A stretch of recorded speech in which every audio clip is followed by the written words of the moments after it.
पिछले क्लास में हम लोग स्टूडेंट पढ़े थे कि electric field due to hollow sphere when charge is distributed over the surface, right. उसके लिए हम लोग अंदर के पॉइंट और बाहर के पॉइंट पे निकाले थे electric field.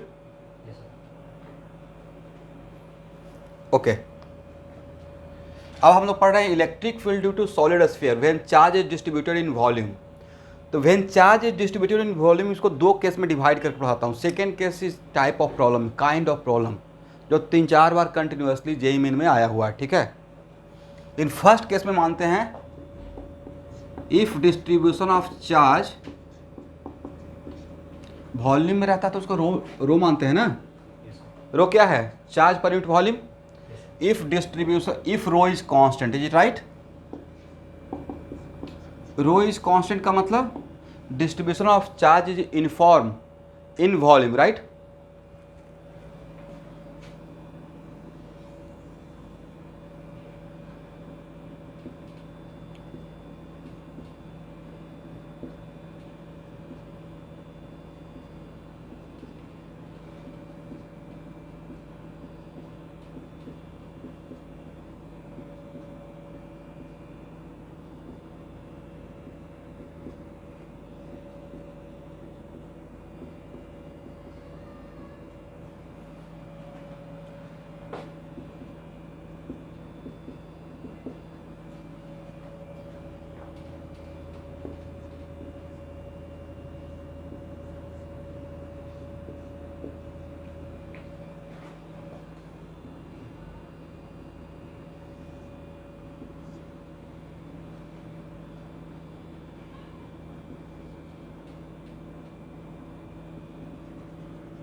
Yes,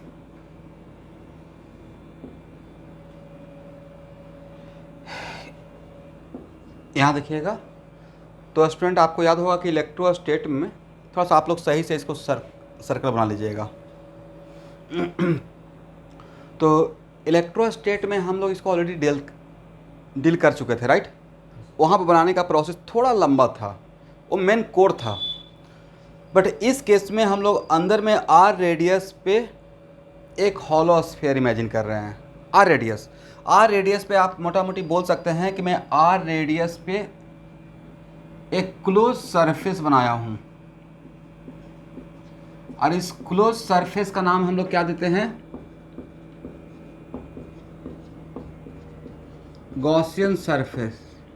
yes, correct ना। बट स्टूडेंट इस सेंटर के रेस्पेक्ट में इस सरफेस पे का यहाँ का पॉइंट, यहाँ का पॉइंट, यहाँ का पॉइंट, यहाँ का पॉइंट सेंटर के रेस्पेक्ट में तो सिमेट्रिकल पॉइंट है। दिस इज द वजह कि इस सरफेस पे विथ रेस्पेक्ट टू सेंटर, इस सरफेस का हर एक पॉइंट सेंटर के लिए सिमेट्रिकल पॉइंट हो गया सेम डिस्टेंस पे। तो यहाँ का पोटेंशियल, यहाँ का पोटेंशियल ऑलमोस्ट क्या रहेगा? ऑलमोस्ट नहीं, बिल्कुल सेम रहेगा, ठीक है। ड्यू टू दिस रीजन यहाँ पे हम लोग, और इसका मतलब है कि ये मेरा कौन सा सरफेस बन जाएगा? Equipotential surface.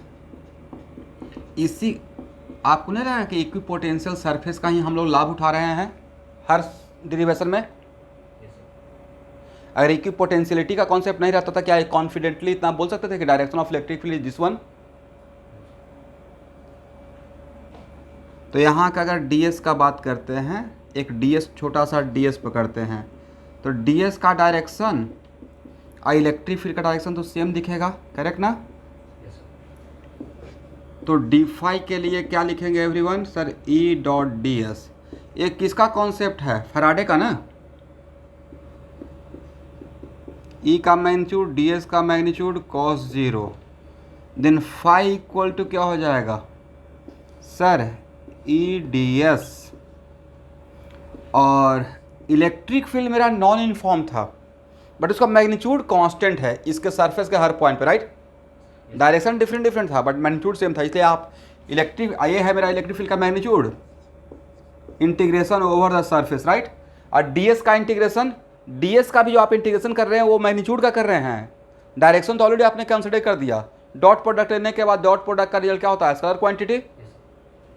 ds का इंटीग्रेशन s का मतलब क्या, इस पूरे गॉसियन सरफेस का ओवरऑल एरिया कितना है, area e 4 pi r square, correct. ये हो गया इक्वेशन फर्स्ट। अब according to Gauss law,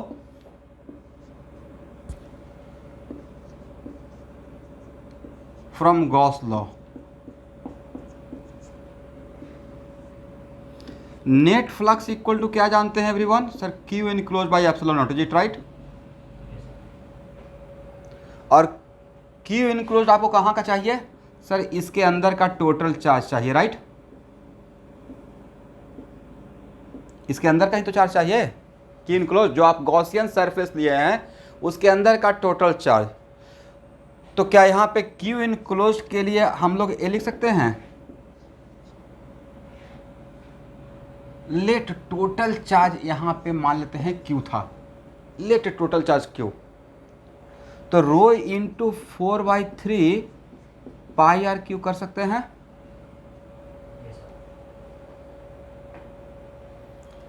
charge पर unit volume into volume, charge पर unit volume into volume inside the Gaussian surface.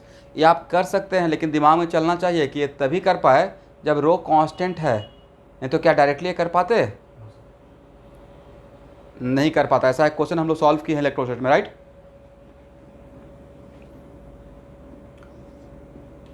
तो नेट फ्लक्स कितना हो गया, रो, आप चाहेंगे तो इसमें ए वैल्यू क्यू का वैल्यू पुट कर लेंगे बाद में, 4/3 pi are q by epsilon naught, यहाँ तक आ जाइए।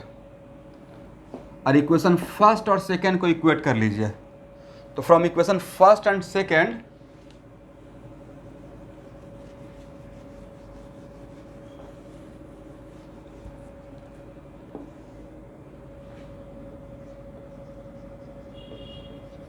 from equation first and second,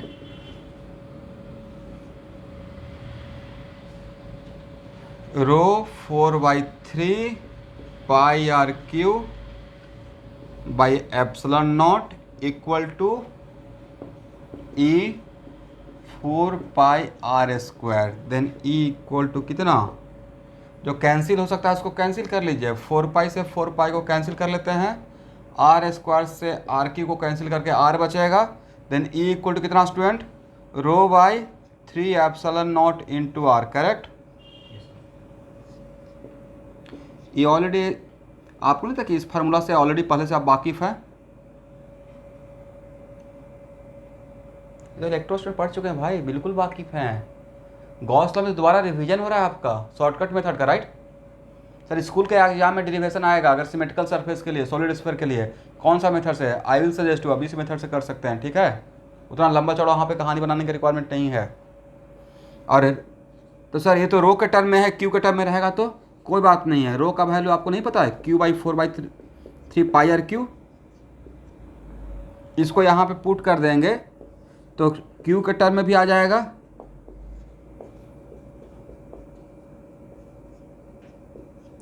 देखो इतना ही आएगा ना।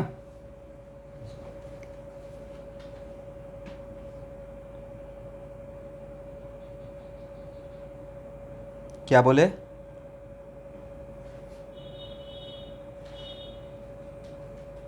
मैंने रो का वैल्यू इसमें पुट कर दिया, कैलकुलेट कीजिए इतना ही आएगा, 3 और 3 कैंसिल हो जाएगा, ठीक है।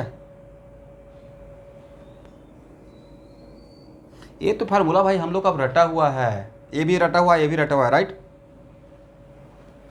चलिए इसको हटाया जाए,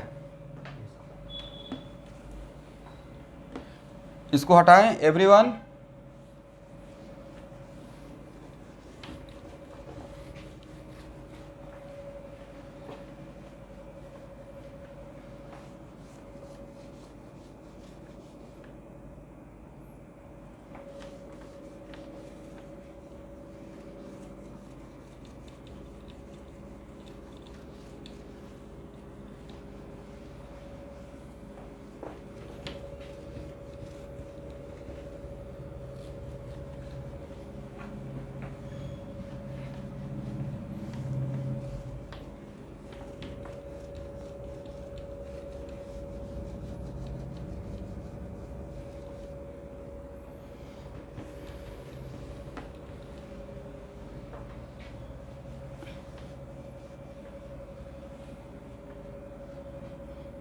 अब इसमें if R greater than equal to capital are,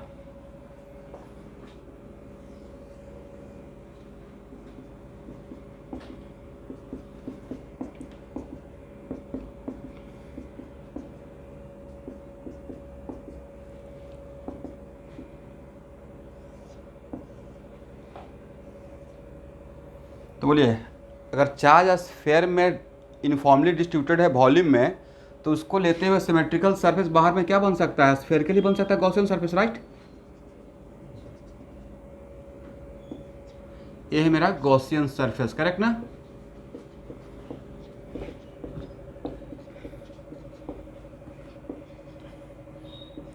क्या अब इतना कहानी बनाने का रिक्वायरमेंट है या आप समझ जाएंगे कि इक्विपोटेंशियल रहेगा।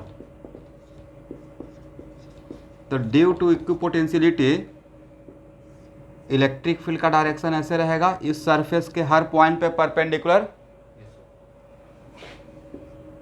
और यहाँ पे ds का डायरेक्शन, तो सर क्लोज सरफेस के लिए ds का direction away from the volume आपने बताया, राइट। तो यहाँ अगर ds लेते हैं फिर से सेम स्टोरी, तो क्या हो जाएगा d phi equal to according to Faraday E dot D s, मतलब E D S cos zero का वैल्यू 1 हो जाएगा, right. Then phi equal to E D S का integration over the close surface, E को बाहर ले आएंगे d s E 4 pi are square. यहाँ तक किसी को प्रॉब्लम, ये मिला मुझे अकॉर्डिंग टू फैराडे, ठीक है, ठीक है ना।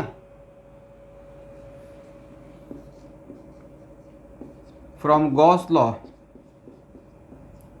Net flux equal to Q enclosed by epsilon naught. आपको नहीं लगता कि सर इसमें Q enclosed by epsilon naught के लिए इस स्फीयर के अंदर जो टोटल चार्ज आपका है वही तो रहेगा इसके अंदर, इस स्फीयर के अंदर टोटल चार्ज और इस सरफेस के अंदर टोटल चार्ज डिफरेंट दिखेगा या सेम रहेगा, क्योंकि सर यहाँ पे तो चार्ज है ही नहीं, राइट। तो क्या direct Q enclose by epsilon के लिए टोटल चार्ज बाई एप्सिलॉन कर दें, ओके। और उसके बाद from equation first and second, correct.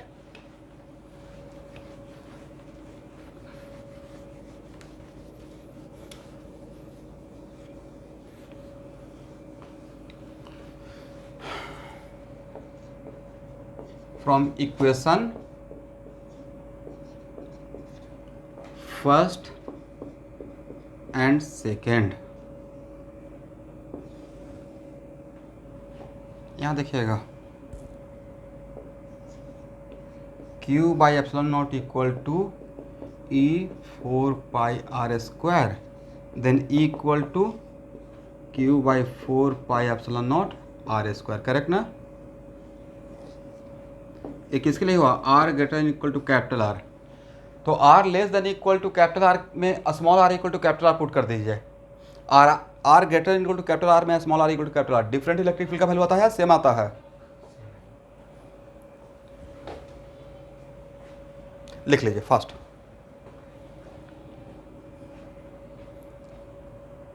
हो गया।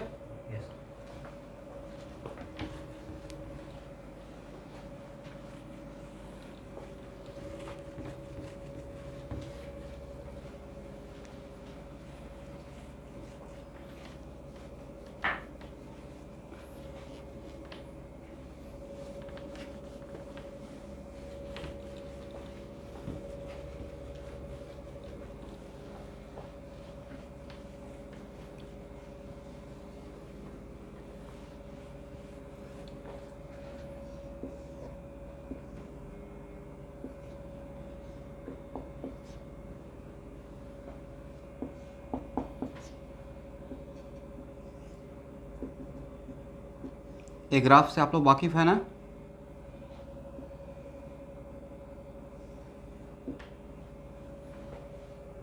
ये कहाँ से कहाँ तक के लिए, ये ऊपर वाला ग्राफ है Q ग्रेटर देन 0 और नीचे वाला था Q less than 0, is it right. ये ग्राफ है ER वर्सेज R का, करेक्ट ना। इलेक्ट्रिक फील्ड का रेडियल कंपोनेंट ये ऑलरेडी ड्रॉ कर लिए हैं, इसलिए यहाँ पे इस पर ज़्यादा बात नहीं करूँगा, करेक्ट। यहाँ सब ये सब वैल्यू तो जब पता ही होगा, इसका मतलब इतना तो समझ में आ गया कि when charge distributed in solid sphere then maximum electric field का मैग्नीट्यूड उसके सरफेस पे होता है, राइट। और अंदर में इलेक्ट्रिक फील्ड का रेडियल कंपोनेंट लीनियर फंक्शन रहता है, और बाहर में हाइपरबोलिक टाइप का रहता है, राइट। इसको हटाया जाए,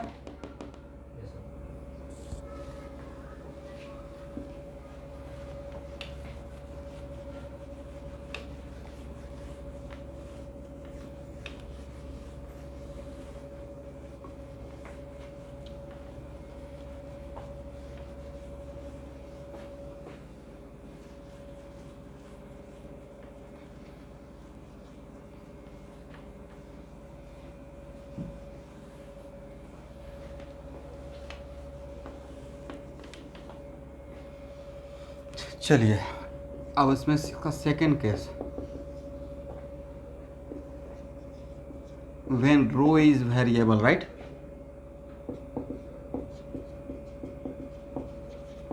तो रो अगर वेरिएबल भी रहेगा तो बड़ा सिमेट्रिकल फंक्शन बना कर दिया जाएगा, दैट्स वाई कि आप काम कर सके। मतलब rho is the function of r दिया रहेगा इस तरीके से, समझे। तो अब इस पर थोड़ा बात कर लीजिए, rho is the function of r, और आर का कोई फंक्शन देते हैं तो फंक्शन का डोमेन भी तो देते हैं, फंक्शन देके छोड़ देंगे, डोमेन नहीं देंगे तो इनडिफिनिट टाइप का टर्म रहेगा, राइट। तो मान लेते हैं कि यहाँ पे आर का डोमेन दे दिए कि यहाँ से यहाँ तक आप सोच सकते हैं, इसका मतलब चार्ज सेंटर से लेकर रेडियस तक ही है, करेक्ट। उसके बाद का अगर नहीं फंक्शन डोमेन में है, इसका मतलब वो वैल्यू वैलिड नहीं है, वहाँ पे चार्ज नहीं है, correct.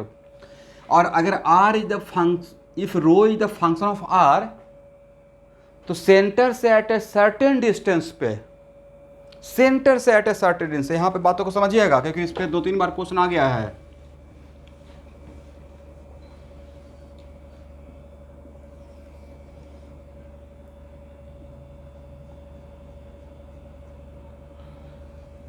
Charge distribution non uniform है क्योंकि रो वेरी कर रहा है। लेकिन अगर बोलेंगे कि एट ए डिस्टेंस r1 पे कोई अगर एक सरफेस बनाते हैं और एट ए डिस्टेंस r2 एक सरफेस इमेजिन करते हैं, करेक्ट। तो इस सरफेस S1 पे और इस सरफेस S2 पे चार्ज का डिस्ट्रीब्यूशन, तो सर इस सरफेस के हर पॉइंट पे कांस्टेंट रहेगा और वैरी कर रहा है रेडियली, सरफेस पे एक सर्टेन डिस्टेंस के सरफेस पे वैरी नहीं कर रहा है, राइट। इस सरफेस के यहाँ इस पॉइंट पे पूछेगा, इस सरफेस के इस पॉइंट पे पूछेगा, इस सरफेस के, तो S1 सरफेस के ईच एंड एवरी पॉइंट पे डेंसिटी रो का वैल्यू सेम रहेगा, राइट। इसका मतलब चार्ज का डिस्ट्रीब्यूशन कैसे हो रहा है, रेडियली वैरी कर रहा है। बट कहीं पे अगर आप रुक गए एट ए डिस्टेंस r1 पे, अगर सरफेस आप इमेजिन किया या हॉलो स्फीयर इमेजिन कर रहे हैं, तो उसके सरफेस पे चार्ज का डिस्ट्रीब्यूशन कांस्टेंट हो जाएगा, करेक्ट।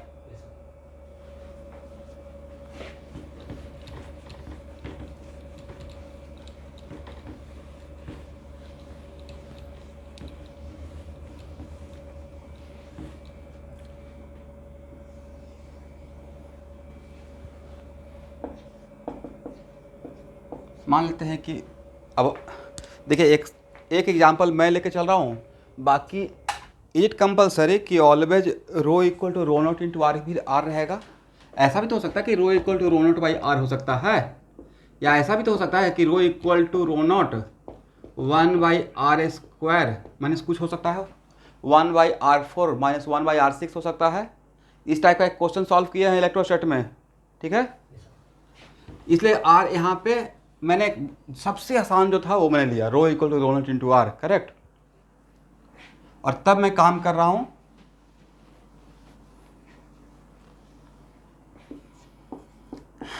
इसके लिए,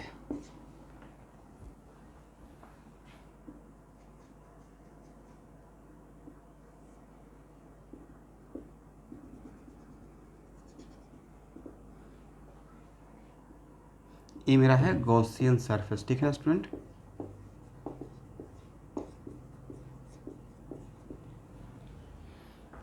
अब यहाँ देखिए, कंडक्टर नहीं है, ये बोलते हैं इक्विपोटेंशियल। इक्विपोटेंशियल सरफेस का मतलब क्या है? Always conductor. इक्विपोटेंशियल सरफेस अलग कॉन्सेप्ट है, कंडक्टर अलग कॉन्सेप्ट है, right. Equipotential surface, non conductor का सरफेस भी इक्विपोटेंशियल सरफेस हो सकता है, करेक्ट ना।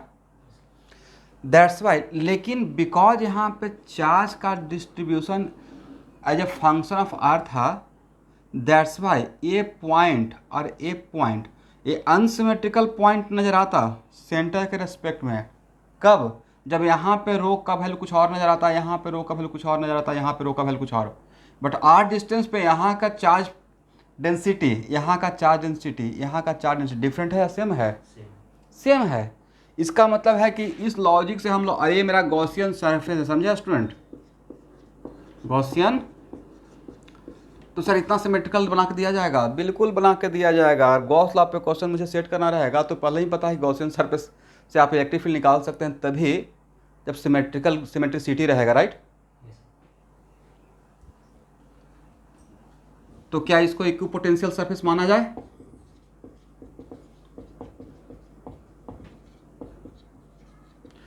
तो उस पॉइंट ऑफ व्यू से फिर से सेम स्टोरी, यहाँ पे इलेक्ट्रिक फील्ड का डायरेक्शन है, यहाँ पे ds लेते हैं, छोटा सा ds, तो ds का भी डायरेक्शन सेम रहेगा। आप सब लोग सुन पा रहे हैं मुझे? Then d phi equal to क्या लिखेंगे? E dot D s. तो E dot D s, E D S cos zero का डायरेक्ट वन पुट कर देते हैं। Then phi equal to sir integration of E D s कर लीजिए, direct लिख दें E 4 pi are square according to Faraday. ठीक है ना। अब फ्रॉम गॉस लॉ,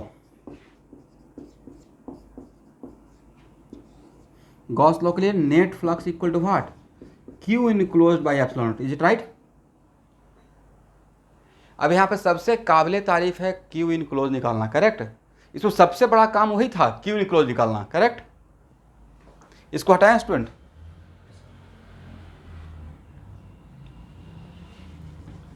किसके अंदर का क्यू इनक्लोज निकालना है एवरीवन? सर गॉसियन सरफेस के अंदर का, राइट।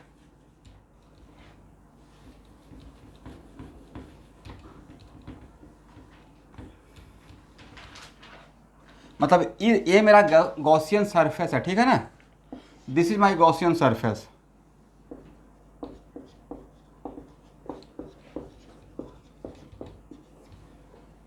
ठीक है।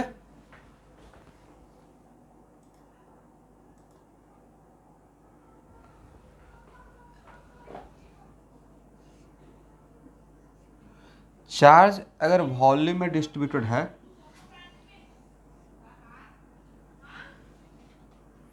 और एलिमेंट मानने का रिक्वायरमेंट अगर हो रहा है, क्या यहाँ पे फार्मूला डायरेक्ट लगेगा 4/3 pi are q into row?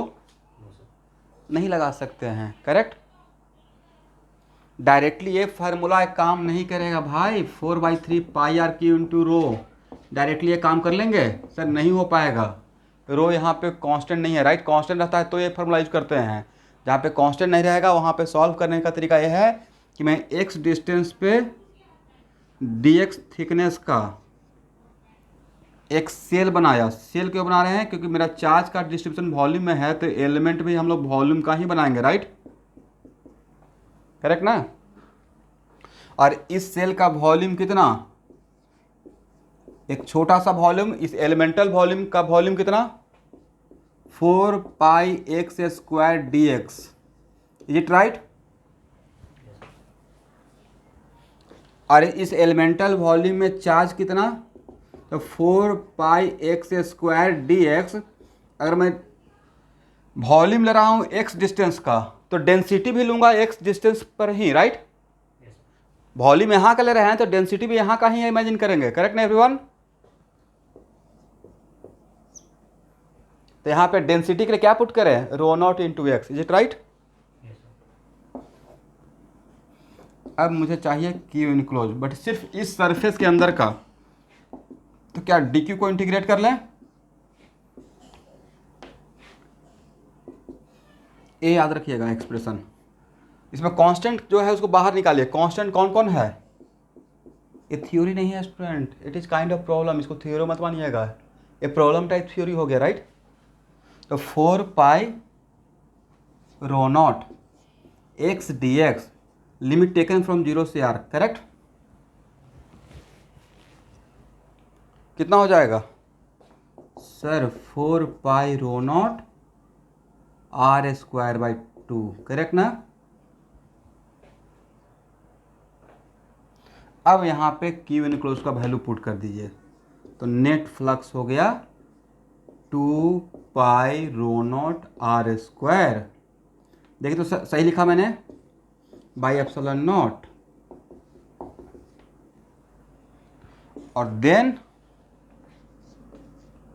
From equation first and equation second क्या लिखेंगे everyone? E 4 pi are square equal to 2 pi rho naught are square by epsilon naught. क्या यहाँ से ई पाई से पाई कैंसिल कर लीजिए, 2 से 2 भी कैंसिल कर लीजिए, अच्छा आर स्क्वायर भी कैंसिल हो जाएगा।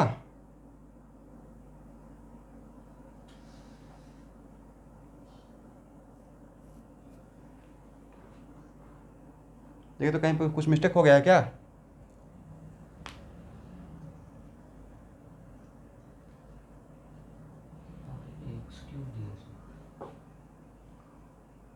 हाँ यस, यहाँ पे मिस्टेक हो गया था ना, वो एक्स क्यू होगा। आप लोग बोलते नहीं ना हैं, प्रॉब्लम ये है, खाली कॉपी करते रहते हैं यार। इतना कहानी आगे बढ़ गया, राइट।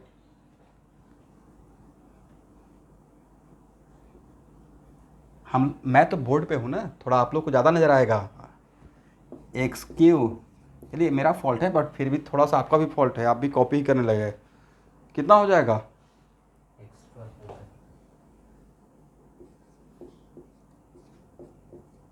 फोर से 4 कैंसिल हो गया, correct.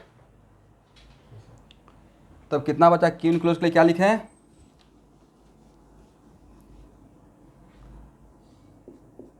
Pi row note are के power 4 by epsilon not, correct ना।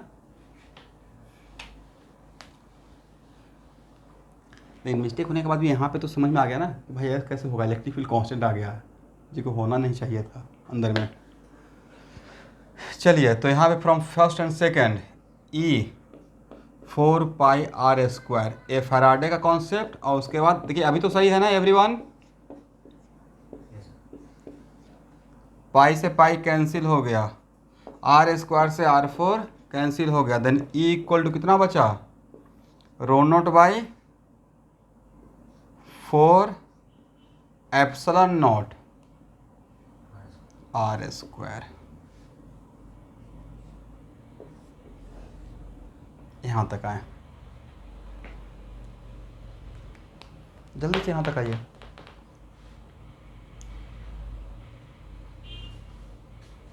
लिखने के बाद बोलना भी है।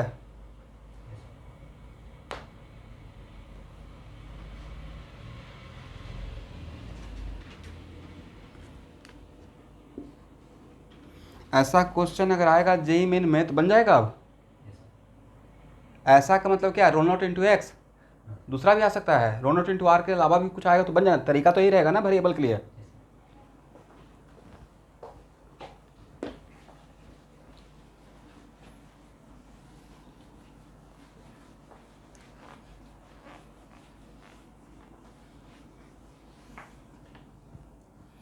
एचसीबी कवर हुआ, इलेक्ट्रोस्टेट का प्रोजेक्ट वर्क कब सबमिट करना था?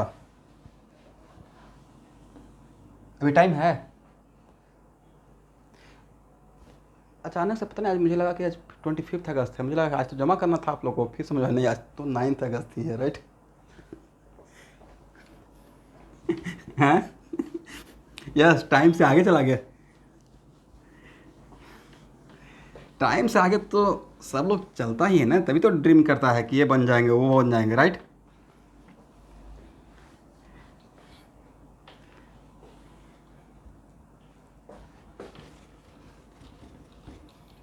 आधे बच्चे तो बेचारे इसी बात में अपना खून जलाते रहते हैं कि अगला साल नहीं होगा तो क्या होगा। वो तैयारी को एंजॉय नहीं कर रहे हैं, इतना ना प्रेशर अपने भाई। नहीं होगा तो क्या होगा, फिर से लगेंगे, गिरेंगे, फिर खड़ा होंगे, फिर से तैयारी करेंगे, फिर से क्रैक करेंगे, राइट। नॉलेज तो हो रहा है। और जब ये डर छोड़कर जब तैयारी कीजिएगा, पक्का फर्स्ट टाइम में हो जाएगा।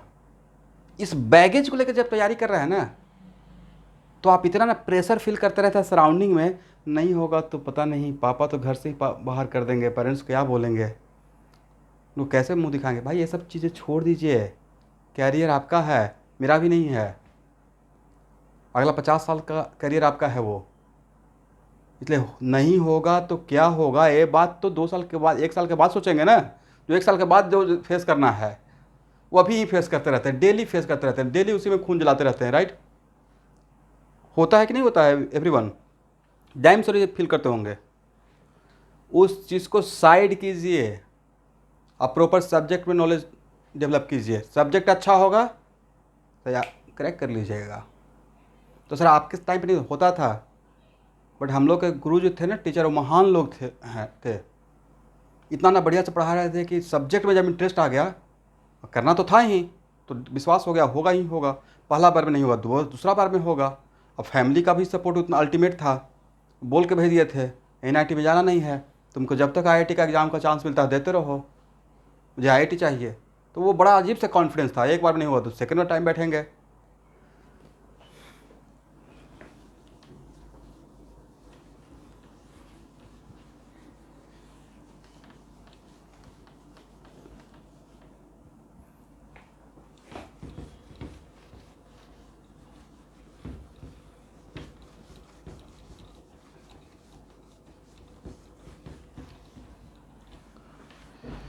चलिए अब R greater than equal to capital R के लिए काम कर लेते हैं।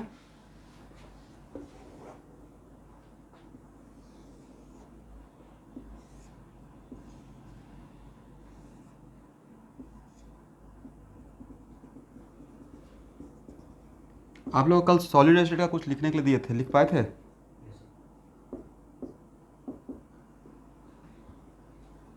समझ में आ गया ना, AB क्या होता है? ठीक है, चलिए स्टूडेंट, फिर से सेम पॉइंट ना। ये मेरा कौन सा सरफेस है? Gaussian surface. अरे फिर से ये बात बोलने का रिक्वायरमेंट है कि इक्विपोटेंशियल रहेगा। इक्विपोटेंशियल है, इसी बात का तो सबसे ज़्यादा आप किस बात का लाभ उठा रहे हैं? होता ना कि लाभ उठा रहे हैं लेकिन बोल नहीं रहे हैं। गॉस थ्योरम में जो आप डिराइव करते हैं, जो भी स्कूल वगैरह में पढ़ाया गया है, भाई सबसे ज़्यादा लाभ इक्विपोटेंशियलिटी का उठाते हैं, राइट। नहीं तो आपसे हो पाता क्या? मैं इलेक्ट्रिक फील्ड ऐसे करता, देन नहीं हो पाता, करेक्ट।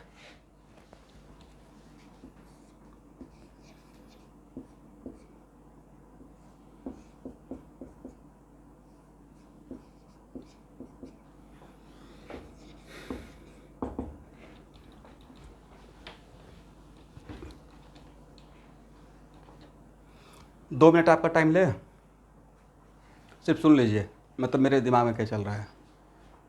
वर्नियर कैलिपर सुन लिए?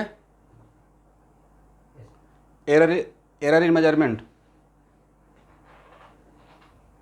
सेमीकंडक्टर, मैग्नेट, मतलब magnetic property, not magnetic field, magnetic property, magnetic बारे में पढ़ना, ठीक है। Optical instrument, correct. Some mechanical property of matter,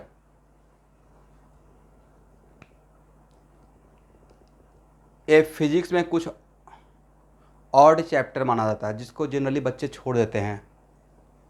और जो JEE मेन का इस बार का जो पैटर्न है, जो बच्चे बैठ रहे हैं, हर साल एक सेमीकंडक्टर, हर एग्जाम में एक सेमीकंडक्टर से क्वेश्चन आ जा रहा है, वर्नियर कैलिपर से आ जाता है, एरर इन मेजरमेंट से आ जाता है। मतलब आप मैकेनिक्स में रोटेशन का तोप बने हुए हैं और ऑड चैप्टर ही छोड़ के गए हैं, करेक्ट। तो जो क्वेश्चन सेट करा उसको तो पता है ना कि जो इंटरेस्टिंग चैप्टर रहता है वो सब लोग पढ़ के जाता है। न्यूटन लॉ मोशन में 10-10 पुल्ली का बना के जाता है, वो कहीं और से देना स्टार्ट कर दिया है। ऑड चैप्टर का अभी से आपको PDF बना के भेज देंगे थ्योरी के साथ ऑब्जेक्टिव, राइट। सब मैकेनिकल प्रॉपर्टी ऑफ मैटर तो आपके साथ पढ़ाया है ना, करेक्ट। और उसका HCV भी खत्म हो गया है, या नहीं ख़त्म हुआ है? अच्छा, मतलब प्रॉब्लम डिस्कशन बाकी है, राइट? थ्योरी तो हो गया। तो अगर सर प्रॉब्लम डिस्कस नहीं करेंगे तो आप नहीं बनाइएगा इससे भी, आपसे भी तो बन सकता है।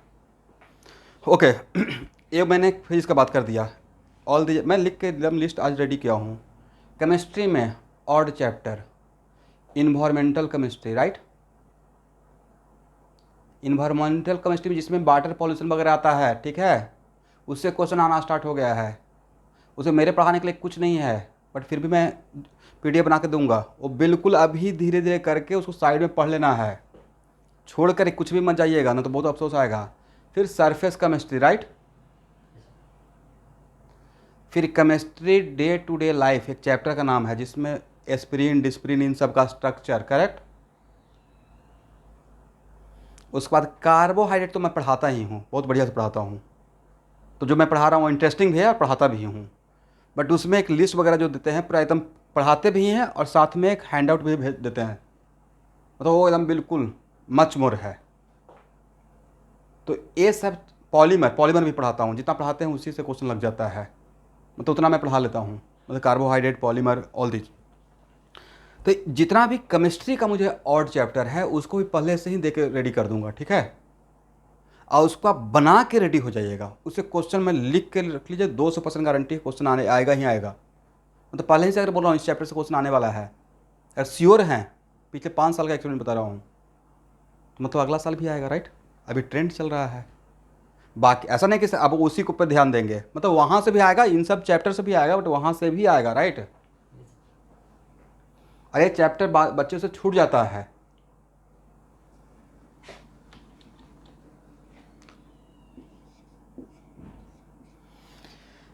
चलिए स्टूडेंट, तो डी फाई इक्वल टू फिर से same story, E dot D S का मतलब E D S cos zero, ठीक है? तो फाई इक्वल टू क्या डायरेक्ट कर दें, ई 4 पाई आर स्क्वायर, और सेकेंड फ्रॉम ए कौन सा थ्योरम से था, फ्रॉम फैराडे ना, और from Gauss law, Gauss theorem.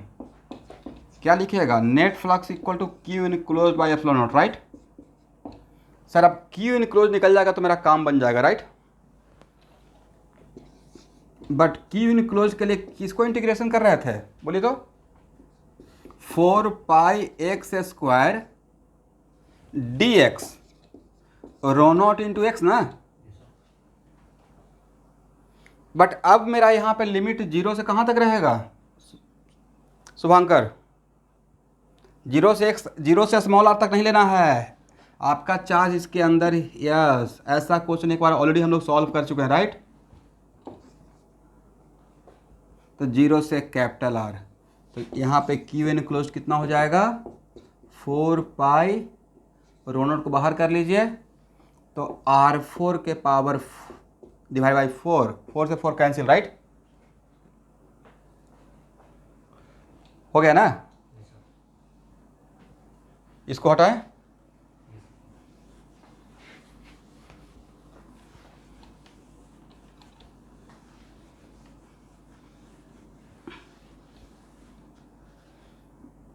तो नेट फ्लक्स कितना रहेगा, पाई रो नॉट R4 के पावर 4 तो कैंसिल ही हो गया बाई एप्सिलॉन नॉट। अब फ्रॉम इक्वेशन फर्स्ट एंड, लेकिन फ्रॉम फर्स्ट एंड सेकेंड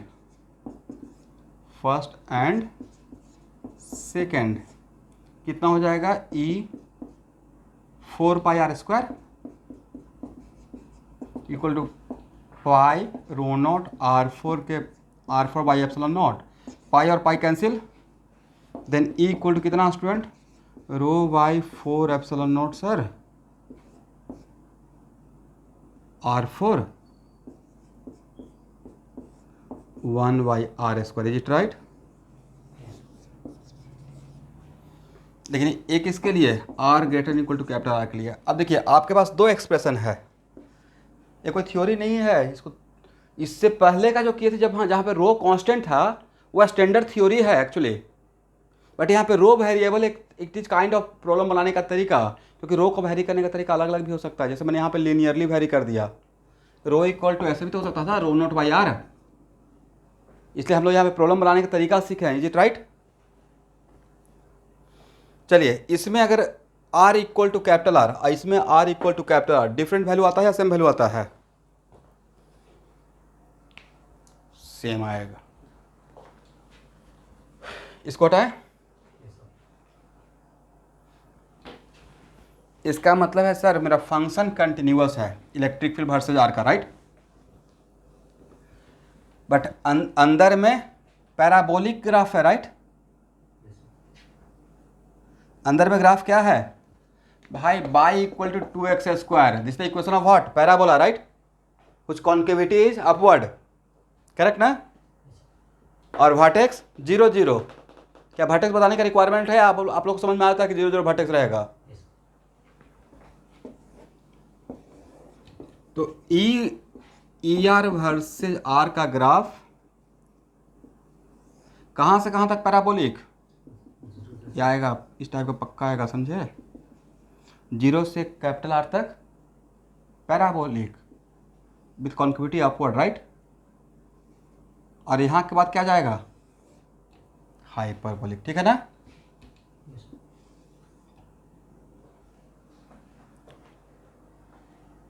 किसी को डाउट यहाँ पे ग्राफ में? बोलते भी नहीं ना हैं, प्रॉब्लम बड़ा। एक ग्राफ समझ में आ गया है?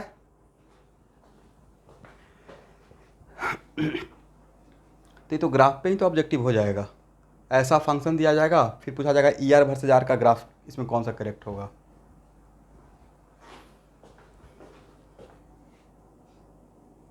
सब लोग अटेंडेंस लगा लिए है ना? सेव कर लिया जाए।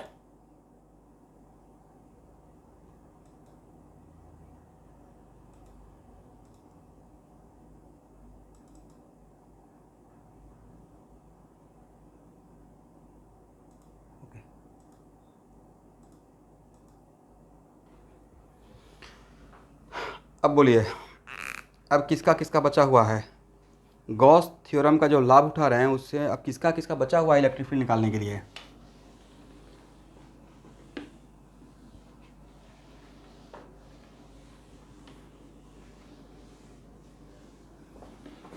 Sir electric field due to infinite plane, right? Electric field due to infinite plane, heading बना लीजिए, electric field due to infinite plane.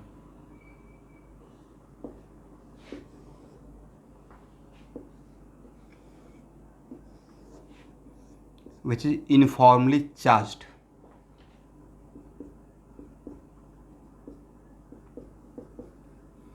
Electric field due to infinite plane which is uniformly charged.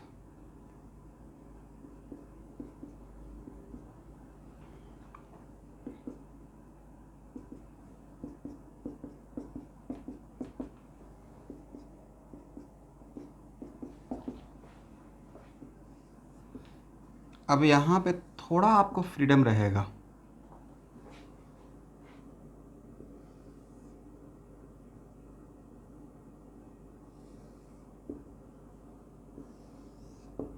आप एक symmetrical Gaussian surface cylindrical type का भी बना सकते हैं या क्यूब जैसा भी बना सकते हैं, ठीक है? क्यूबॉइड के जैसा, करेक्ट? आपकी मर्जी है। तो लेट अस सपोज यहाँ से ध्यान से सुनिएगा, मैं आर डिस्टेंस इस प्लेन्स के रेस्पेक्ट में, यहाँ तक सब लोग ड्रॉ कर लिया? आई रो है और इसका रेडियस मैं ले रहा हूँ आर, करेक्ट ना?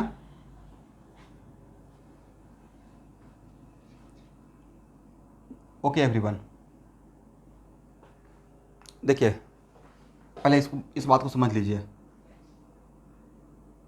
ये मैं इनफाइनाइट प्लेन का साइड भी ले रहा हूँ, किसी भी प्लेन का साइड भी लीजिएगा एक लाइन नहीं रहेगा, राइट?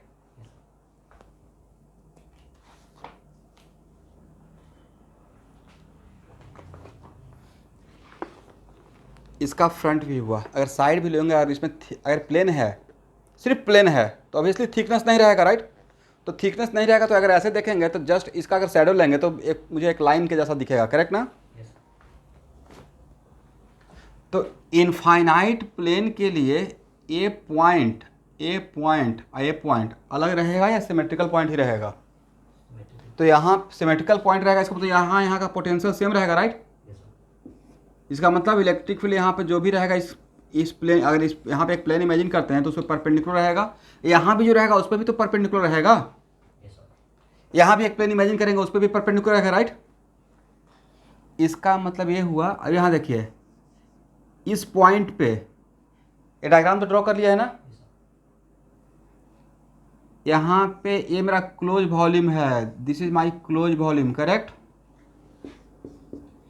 तो सिलेंडर का कर्व यहाँ देखिए, सिलेंडर का कर्व सरफेस का डायरेक्शन ये रहेगा, इलेक्ट्रिक फील्ड तो ऐसे रहने वाला है, राइट? तो क्या कर्व सरफेस से फ्लक्स पास करेगा?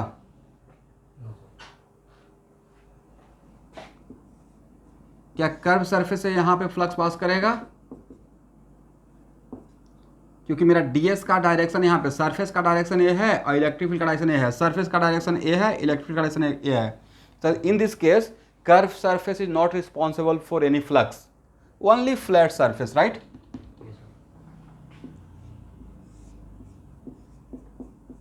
और इस फ्लैट सरफेस के हर पॉइंट पे इलेक्ट्रिक फील्ड सेम रहेगा, राइट? यहाँ पे ही सिर्फ इमेजिन कर रहे हैं, तो क्या यहाँ पे फ्लक्स सिर्फ यहाँ से पास करेगा या फ्लक्स यहाँ से भी पास करेगा? करेक्ट? बट यहाँ पे इलेक्ट्रिक फील्ड का डायरेक्शन इस डायरेक्शन में रहेगा, पॉजिटिव चार्ज बॉडी से इलेक्ट्रिक फील्ड डाइवर्स करता है, राइट? तो आपको इलेक्ट्रोस्टैटिक में ऑलरेडी पढ़ा चुका हूँ, अगर यहाँ पे इनफाइनाइट प्लेन है तो इलेक्ट्रिक फील्ड का डायरेक्शन ऐसे भी रहेगा, ऐसे रहेगा, ऐसे रहेगा, ऐसे रहेगा, right? Something like this, correct ना?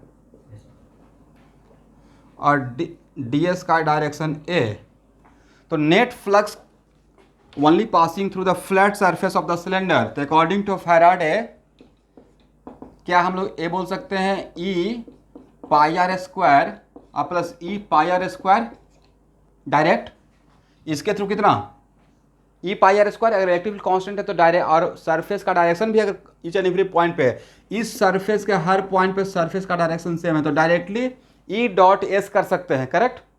तो यहाँ पे E और S के बीच में एंगल 0, यहाँ भी E और S के बीच में एंगल 0, तो यहाँ पे E पाई आर स्क्वायर, तो नेट फ्लक्स कितना हो गया 2E पाई आर स्क्वायर, ये राइट ना? अब हम लोग ए हुआ मेरा किसके अकॉर्डिंग? फैराडे के अकॉर्डिंग, फ्रॉम गॉस लॉ क्या करना है? Net flux equal to sir Q enclose, correct, by epsilon naught. इस जो गॉसियन सरफेस मैंने बनाया है ए सिलेंड्रिकल, उसके अंदर कितना आएगा चार्ज? तो सर यही तो आएगा, करेक्ट ना? इस सिलेंडर के अंदर इस पूरे प्लेन का इतना एरिया ही आ रहा है, बाकी एरिया नहीं आ रहा है, करेक्ट? हाँ ना बोलेंगे तब तो ऑनलाइन वाले बच्चे, मैं इन लोग का वेट करते रहता हूँ। तो क्यू इनक्लोज्ड के लिए क्या बोल सकते हैं? Sigma into pi are square, तो यहाँ पे sigma pi are square by epsilon naught from first and second, first और सेकेंड से क्या हो जाएगा? फर्स्ट एंड सेकेंड को मिला दीजिए, 2E pi are square equal to sigma pi are square by epsilon not, pi are square cancel out, तो E equal to sigma by twice epsilon naught, right? तो पहले से ही हम लोग जानते थे electric field due to infinite, तो सारा कुछ पहले से जैसे जान रहे हैं, बस यहाँ पे एक्ट हो रहा है, करेक्ट ना? E equal to sigma by 2 epsilon naught. इसका मतलब है कि सर इनफाइनाइट प्लेन, अगर इनफाइनाइट प्लेन है तो डिस्टेंस से इंडिपेंडेंट हो जाता है, राइट? इसका मतलब है कि यहाँ पे या यहाँ पे डिफरेंट रहेगा या sigma by twice epsilon not ही रहेगा, sigma by twice epsilon not.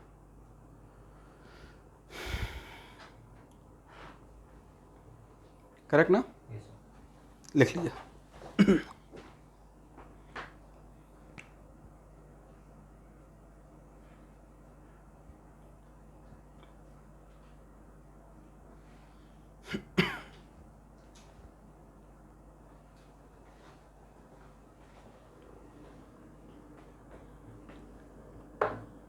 हो गया एवरीवन?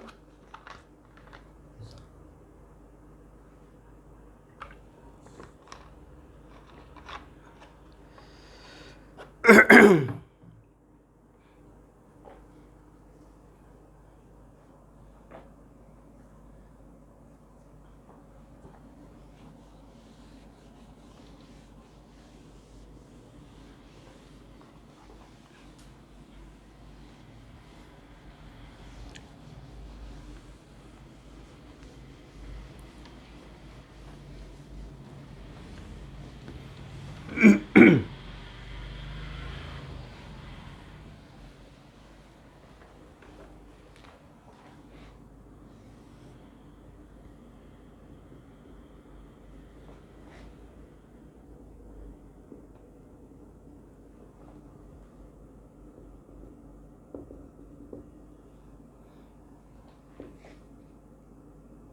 तो अगर मेरा प्लेन फाइनाइट प्लेन है तो उसके नेबरहुड के पॉइंट पे one of the side and other side, इस तरफ इलेक्ट्रिक फील्ड जो भी रहेगा वो यूनिफॉर्म रहेगा। यूनिफॉर्म बोल रहे हैं मतलब मैग्नीट्यूड भी सेम और डायरेक्शन भी सेम।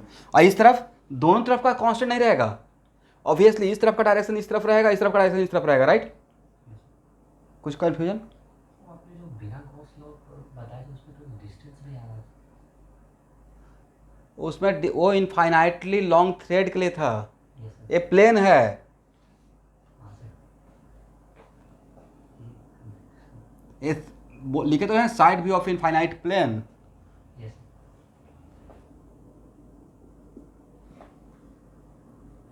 ठीक है ना स्टूडेंट? ये प्लेन लिखा हूँ, थ्रेड नहीं है भाई, ये लाइन नहीं है, लाइन चार्ज नहीं है। आप लोग समझ पाए? Yes, sir. दिमाग को एकदम एक्टिव रखना है। ड्रॉ कर लीजिए।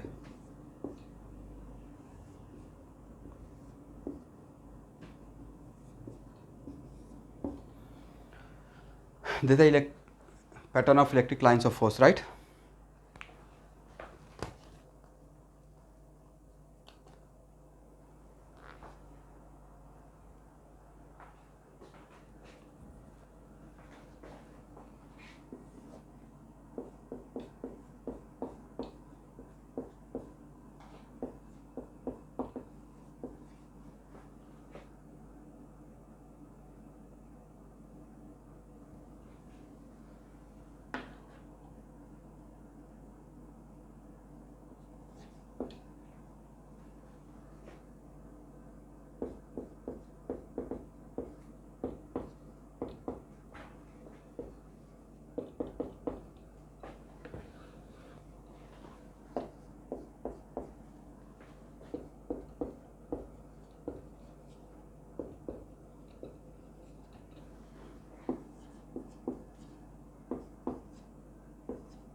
कोई भी अगर कंडक्टर चार्ज कंडक्टर है, ठीक है ना एवरीवन,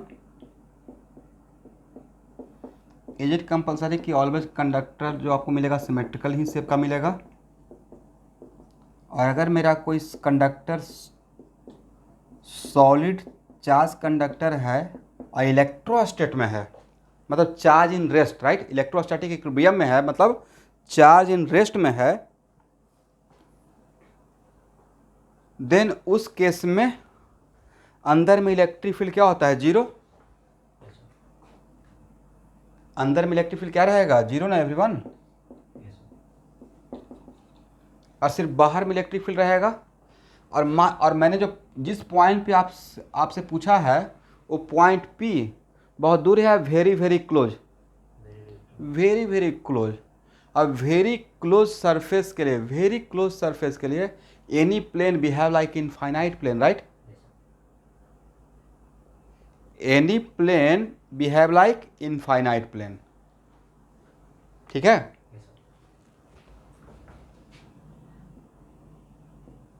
तो मान लेते हैं कि एक सरफेस मैं यहां पे लेता हूं,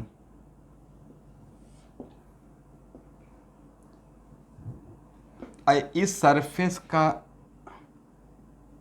सरफेस से होते हुए ये मैंने गॉसियन सरफेस बनाया, करेक्ट?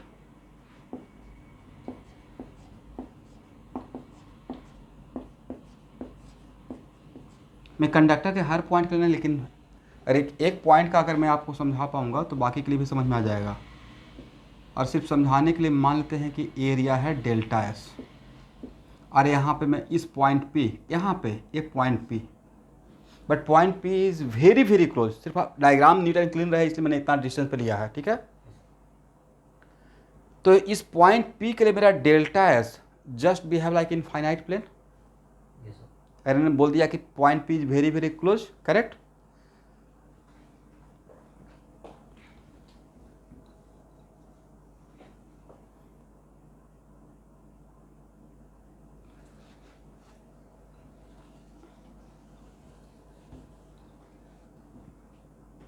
सिर्फ इनफाइनाइट प्लेन बोलने का मतलब ये हो गया कि यहाँ से जो इलेक्ट्रिक फील्ड रहेगा वो इस सरफेस पे या इस सरफेस पे ऐसे परपेंडिकुलर जाएगा, बस इसका लाभ उठा रहे हैं और कोई बात नहीं है, करेक्ट? तो यहाँ पे ई का डायरेक्शन और इस डेल्टा एस का डायरेक्शन सेम रहेगा, करेक्ट ना एवरीवन? इसका मतलब है कि यहाँ पे ई का डायरेक्शन ऐसे और सरफेस का डायरेक्शन ऐसे, तो क्या सेम सिचुएशन, क्या कर्व सरफेस से फ्लक्स पास करेगा? नहीं करेगा। क्या इस फ्लैट सरफेस से फ्लक्स पास करेगा? यहाँ तो इलेक्ट्रिक फील्ड ही नहीं है सर, यहाँ तो इलेक्ट्रिक फील्ड ही नहीं है, यहाँ से ही इलेक्ट्रिक फील्ड खत्म। इसका मतलब यहाँ इसके इस सरफेस के थ्रू तो फ्लक्स पास करने का यहाँ से बात ही नहीं, जहाँ पे इलेक्ट्रिक फील्ड नहीं है तो किसका फ्लक्स हम लोग सोचेंगे, करेक्ट ना? इसका मतलब according to Faraday net flux, इसका कुछ रेडियस मान लीजिए, let us suppose radius is R, तो फाई इक्वल टू क्या लिख सकते हैं? E pi are square. यहाँ पे सिर्फ रहेगा ई पाई आर स्क्वायर। यहाँ तक आप लोग समझ पाए? ए अकॉर्डिंग टू फैराडे और according to Gauss Q enclose by epsilon not. और क्यू इनक्लोज के लिए जहाँ जिस कंडक्टर के जिस पॉइंट जिस पार्ट पे आप सोच रहे हैं वहाँ का ही सिग्मा लेना है। यहाँ के लिए सोचते तो यहाँ का सिग्मा लेते, यहाँ का सोचते तो यहाँ का सिग्मा लेते, राइट? तो क्यू इनक्लोज मतलब सिग्मा, बट कहाँ का सिग्मा? यहाँ का सिग्मा या यहाँ का सिग्मा? यहाँ का sigma, sigma pi are square by epsilon not. Equation first और सेकेंड को मिला दीजिए तो कितना हो जाएगा? E pi are square equal to sigma pi are square by epsilon not. Sir एक कैंसिल, तो E equal to sigma by epsilon not, correct everyone? I already आपको डिराइव कर चुके हैं कंडक्टर के क्लास में, राइट? बट वहाँ का समझाना मेरे थोड़ा डिफिकल्ट था। गॉस लॉ सर बहुत लाइफ आसान करती है। अब यहाँ के लिए अगर ये फार्मूला है तो यहाँ के लिए भी तो यही रहेगा नेबरहुड के पॉइंट पे, बट यहाँ का सिग्मा लेते रहेंगे। ये फार्मूला यहाँ के लिए है या हर सरफेस के हर पॉइंट के लिए है? सरफेस के हर पार्ट के लिए है, राइट? और यहाँ से ये भी समझ में आ गया कि जहाँ का चार्ज डेंसिटी ज़्यादा वहाँ पे इलेक्ट्रिक फील्ड का मैग्नीट्यूड ज़्यादा, राइट। Yes sir. चलिए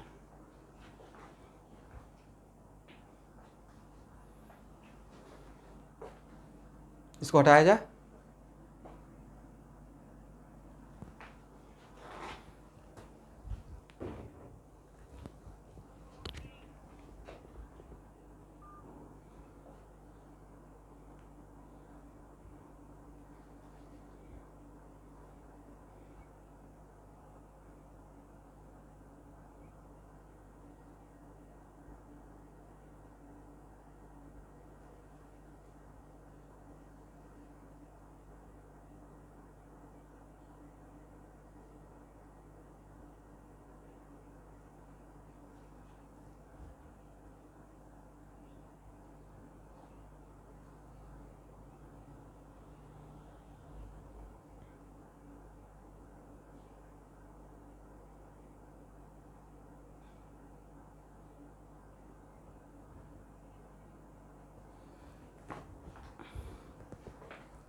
और किसी का बचा हुआ इलेक्ट्रिक फील्ड निकालने की गॉस लॉस के हेल्प से, जो आप लोग याद दिलाई तो।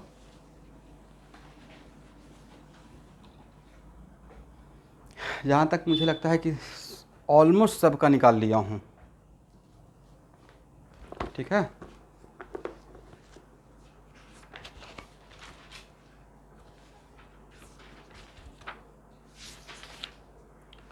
डाइपोल का गॉस लॉस नहीं निकालेंगे, अनसिमेट्रिकल है ना।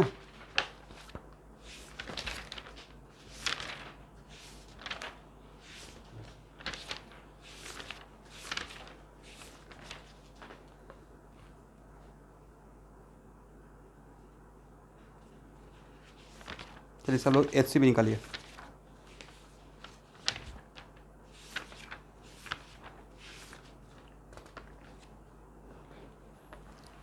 एक मिनट रुक जाइएगा।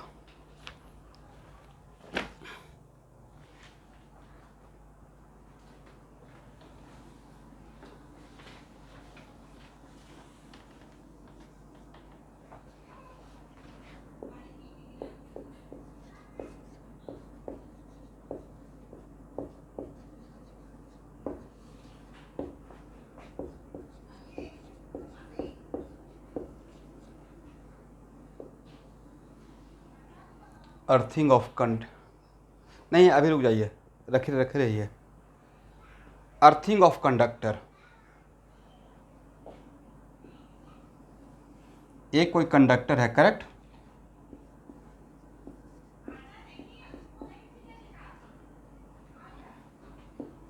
बोले Shubhankar, what the meaning of earthing of conductor. Earthing करने का मतलब क्या होता है, क्या मतलब समझते हैं। मैं कुछ पूछ रहा हूँ, चार्ज जीरो करना या पोटेंशियल जीरो करना। आज के बाद it is very important to note that, आज के बाद किसी भी कंडक्टर को अगर अर्थ से अटैच कर दिए तो उस कंडक्टर का पोटेंशियल जीरो होता है। चार्ज जीरो हो भी सकता है और नहीं भी हो सकता, करेक्ट, ठीक है ना। Yes sir.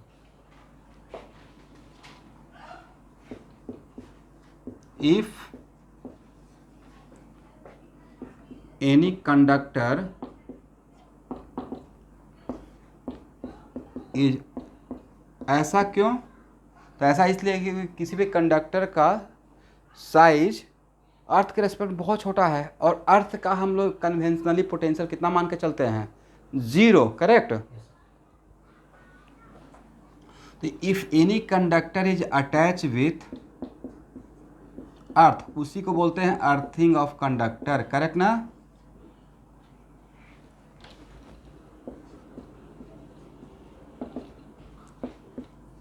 Then potential of that conductor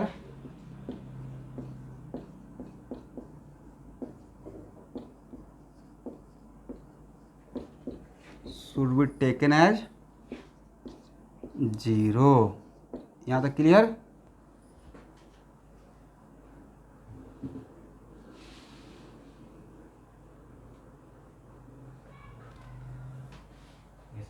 मतलब अर्थ करते ही इसका पोटेंशियल कितना लेना है, 0 लेना है, ठीक है ना।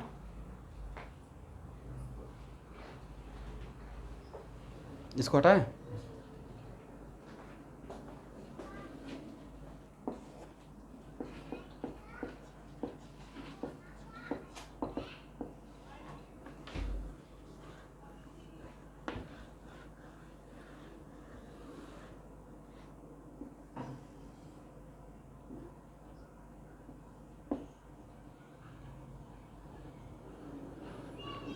हाँ, ऐसे दिखाते इसका मतलब अर्थ किया हुआ है, ठीक है।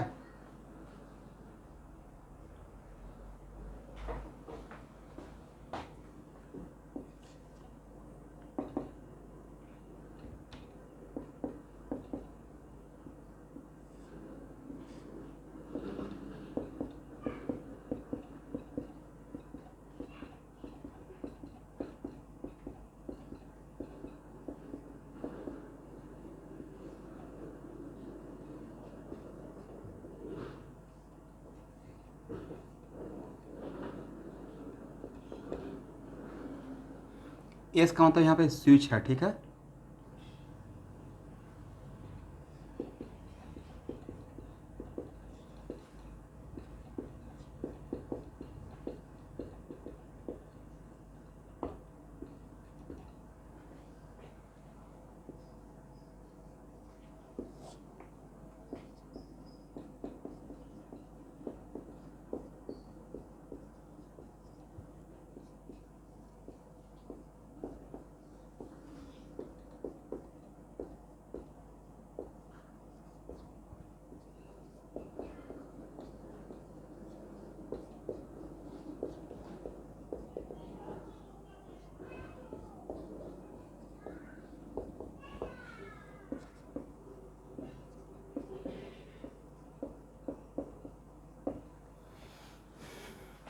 देखिए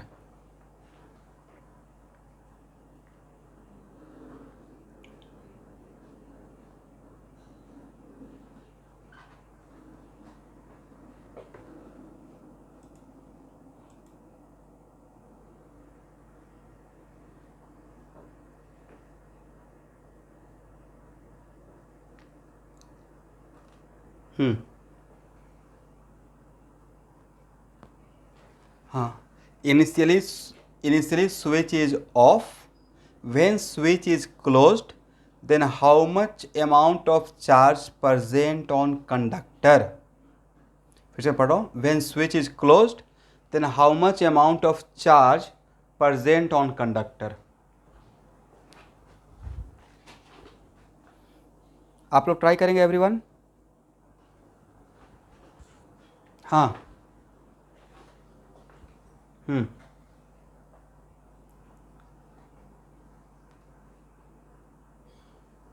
नहीं, स्विच ऑफ का मतलब स्विच ओपन आज के बाद, ठीक है।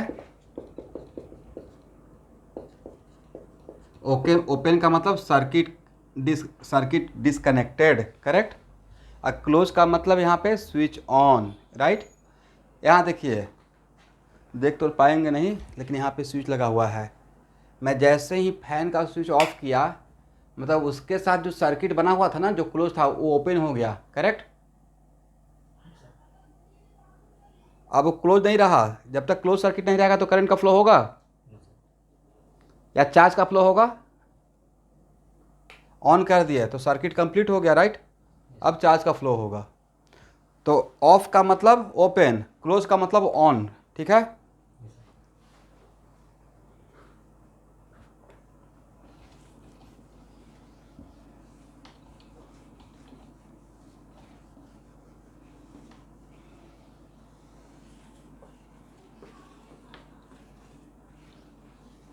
एक क्वेश्चन था 10 सेकंड का,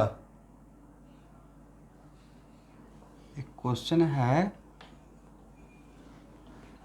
ओके स्टूडेंट, यहाँ देखिए, इनिशियल चार्ज कितना था, इनिशियल चार्ज क्यू था, राइट। फाइनल चार्ज मान लेते हैं कि क्यू डैश है, जब नहीं पता है तो कुछ तो मानिएगा। अब फाइनल में क्या था, स्विच को क्लोज कर दिया, राइट। लेकिन और ये भी पता है कंडक्टर का शेप सिमेट्रिकल, तो चार्ज का डिस्ट्रीब्यूशन भी सिमेट्रिकल, तो V इक्वल टू क्या लिखेगा, Q dash by 4 pi epsilon not R after closing, correct ना एवरीवन। लेकिन अर्थ करने का मतलब क्या है student, sir potential zero, is it right.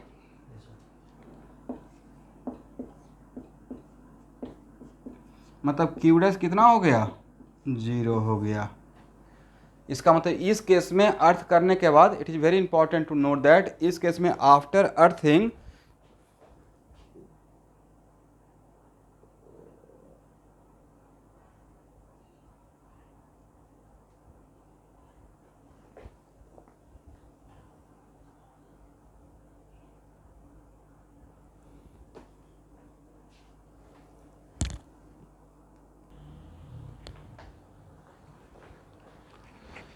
Okay, तो क्यू डैश जीरो हो गया ना स्टूडेंट।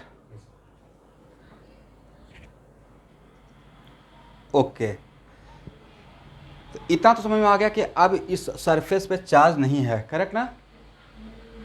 तो चार्ज गया कहाँ, तो पहले सवाल जब तक ये स्विच ऑफ था तब तक ये आइसोलेटेड था, किसी के साथ जुड़ा हुआ नहीं था, और क्लोज करते ही अब ये आइसोलेटेड नहीं रहा, इसका पार्टनर हो गया अर्थ, राइट। और अब इसको कंडीशन सेटिस्फाई करना पड़ेगा पोटेंशियल जीरो, इसलिए मैंने मान लिया था शुरू कि शायद क्यू डैश थोड़ा बचा हुआ है, क्यू डैश। अब क्यू डैश बाई 4 V लिखे, लेकिन V को तो मुझे जीरो रखना पड़ेगा क्योंकि यही तो अर्थिंग का कॉन्सेप्ट है, राइट। इसका तो अर्थिंग करने का की पॉइंट एक लाइन है कि किसी भी कंडक्टर को या किसी भी बॉडी को अर्थ के साथ अटैच कर देंगे तो उसका पोटेंशियल जीरो पकड़ना है, करेक्ट ना। तो इसका मतलब है कि चार्ज जीरो हुआ कैसे, तो आप ये बोल सकते हैं सर ये पॉजिटिव चार्ज, यहाँ का सारा पॉजिटिव चार्ज इस स्विच के थ्रू अर्थ में चला गया, राइट। बट रियलिटी में बोलने के लिए हम लोग बोलेंगे, इसका मतलब स्विच को ऑन करते ही देखिए, कभी कभी हम लोग अर्थ से टच में रहते हैं और किसी वायर को अगर पकड़ लेते हैं तो there is a potential difference between earth and उस बॉडी, चार्ज बॉडी, राइट। और उस टाइम पे मेरा बॉडी ही कंडक्टिंग वायर बन जाता है और मेरे बॉडी के थ्रू करंट का फ्लो होकर वहाँ पर चार्ज जाता है, राइट। इसलिए यहाँ इसके थ्रू, इस स्विच के थ्रू करंट का फ्लो हो गया फॉर नैनो सेकेंड के लिए, राइट। फ्लो ऑफ चार्ज यहाँ पे, और इसके थ्रू टोटल क्यू चार्ज कहाँ पे चला गया, अर्थ में चला गया, करेक्ट ना। तो एक मिनट रुकना है, तो क्वेश्चन ये भी पूछा जाता है, इट इज़ नॉट कंपल्सरी कि in all cases total charge conductor पर जीरो रहेगा। इस एग्जाम्पल में जीरो हुआ, की point is always total charge zero या की पॉइंट इज V0। मैंने ये नहीं बोला कि अर्थिंग करने का मतलब कंडक्टर पे ऑलवेज चार्ज जीरो रहेगा, मैंने बोला कि की पॉइंट इज अर्थिंग करने का मतलब, अर्थ करने का मतलब कंडक्टर का पोटेंशियल जीरो पकड़ना है। उसके लिए चार्ज कंडक्टर पे जीरो हो भी सकता है और किसी से जीरो नहीं भी हो सकता है, राइट। तो टोटल चार्ज यहाँ पे अर्थ में चला गया, बट रियलिटी में नहीं लगता है कि पॉजिटिव चार्ज का फ्लो नहीं होता है। हुआ ये होगा कि यहाँ से अर्थ से इलेक्ट्रॉन गया होगा, राइट, यहाँ पे, और ये जाकर पॉजिटिव चार्ज को काउंटर कर दिया, राइट। इन रियलिटी मतलब एक्चुअल में प्रोटॉन नहीं मूव करता है भाई, तो एक्चुअल में यहाँ से निगेटिव आयंस गया होगा, या तो यहाँ से, अब यहाँ से इलेक्ट्रॉन, अब अगर ये वायर है तो वायर के थ्रू तो आयंस मूव नहीं करेगा, लाइक Na+, K+ मिनरल, तो इसका मतलब है कि इसके थ्रू क्या मूव किया है, अर्थ से इलेक्ट्रॉन जाकर यहाँ पे चार्ज को काउंटर कर दिया, जीरो कर दिया। रियलिटी में ये हुआ है, बट बोलने का तरीका टोटल पॉजिटिव चार्ज यहाँ। तो समटाइम्स क्वेश्चन ऐसे भी आता है कि when switch is closed then how much amount of charge flowing through the switch. H C Verma के इलेक्ट्रिसिटी वगैरह में या कैपेसिटर में बहुत फेवरेट क्वेश्चन 2 4 5 मिलेगा ऐसा। How much amount of charge flowing through the switch या क्रॉसिंग थ्रू द स्विच। तो how much amount of charge, Q charge बजा। तो इनिशियल चार्ज था क्यू और फाइनल चार्ज हो गया जीरो। तो how much amount of charge, loss. Loss तो यही हुआ ना, Q initial minus Q final, मतलब कितना क्यू। और उस चार्ज गया कहाँ, वो स्विच के थ्रू अर्थ में चला गया। Correct everyone.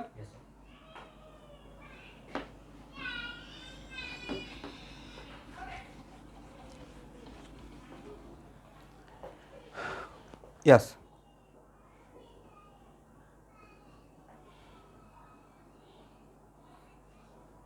यस।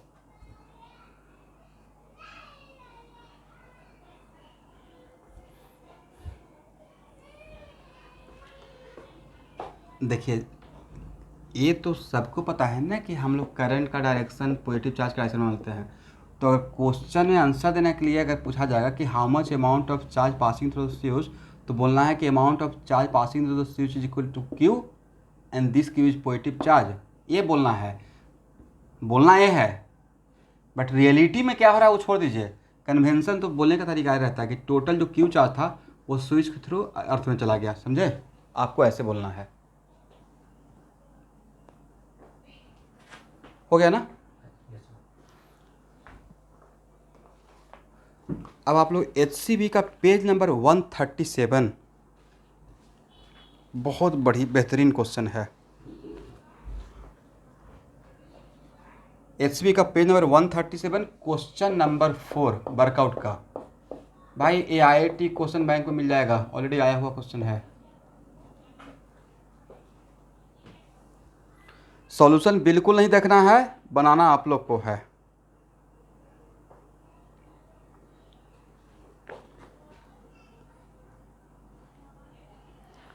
सॉल्यूशन को आप हाइड कर लीजिए। सॉल्यूशन नहीं देखना भाई, सिर्फ क्वेश्चन पढ़ना है।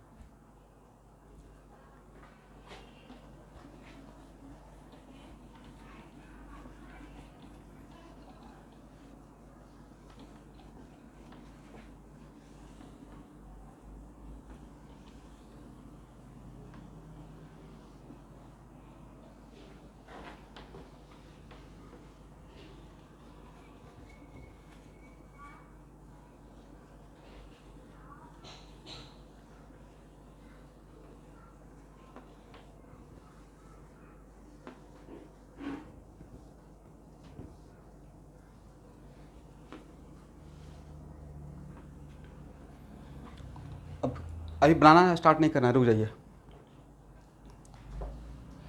क्वेश्चन पढ़ लिया ना सब लोग, क्वेश्चन पढ़ लिए हैं student.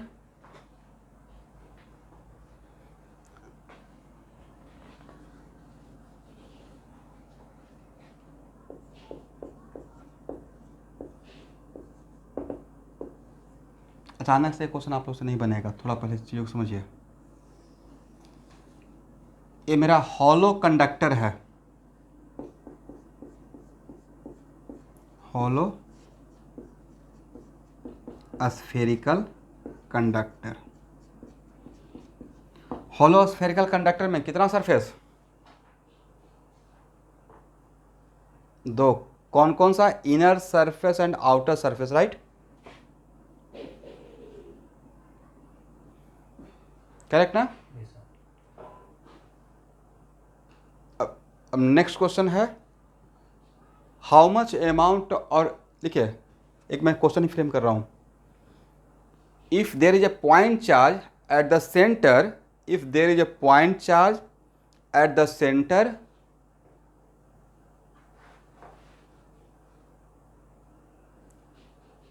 then how much amount of charge appear on inner surface and outer surface, then how much amount of charge appear on inner surface and outer surface।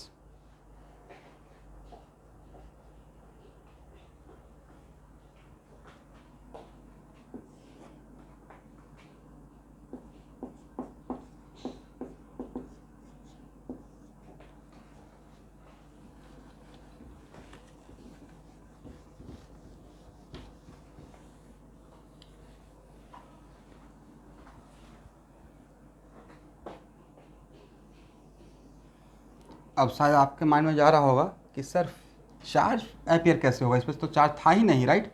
Charge तो सेंटर पे है, करेक्ट? Yes, sir. तो आपको समझाने के लिए conductor पढ़ाए थे, तो देखिए थे एक स्टोरी यहाँ से स्टार्ट किए थे।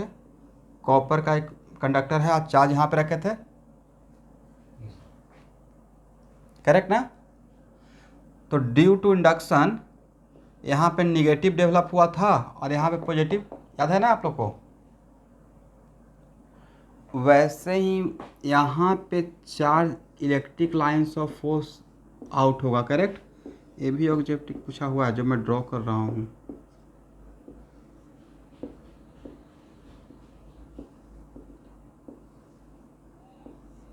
बट क्या इलेक्ट्रिक लाइंस ऑफ फोर्स इस कंडक्टर को पेनिट्रेट कर पाएगा?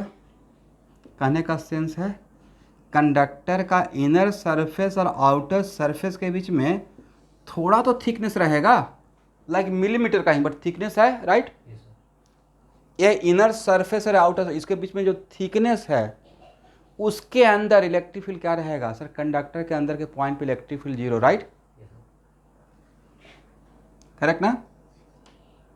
इसका मतलब है कि मान लेते हैं कि जब यहाँ पे चार्ज नहीं था, यहाँ देखिए जब चार्ज नहीं था और ये मेरा आइसोलेटेड कंडक्टर है, किसी का टच में नहीं है, और इस पर इनिशियल चार्ज जीरो, बट जैसे ही यहाँ पे चार्ज रखे होंगे तो initially electric lines of force यहाँ से क्रॉस करता है, बट इस इलेक्ट्रिक लाइंस ऑफ फोर्स की वजह से यहाँ का इलेक्ट्रॉन इसके तरफ आने लगेगा Yes, sir. और यहाँ पे इस सरफेस पे निगेटिव डेवलप होना शुरू हो जाएगा, करेक्ट ना एवरीवन? और आउटर सरफेस पे क्या डेवलप होना शुरू हो जाएगा? Positive charge. बट मान लेते हैं कि सर मुझे नहीं पता है, इसका नॉलेज नहीं है, लेट अस सपोज, ये तो ऐसे तो मैं यहाँ पे इस चीज़ को समझा चुका था, याद है? ऐसे दिखाया था, Yes, sir.